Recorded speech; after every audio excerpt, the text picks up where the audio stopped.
మనలోని ప్రాణం అమ్మ, మనదైన రూపం అమ్మ, ఎనలేని జాలి గుణమే అమ్మ.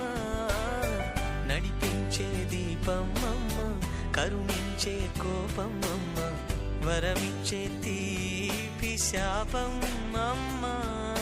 నాయాలి అమ్మగా అవుతుండగా జోలాలి పాడన కమ్మగా కమ్మగా.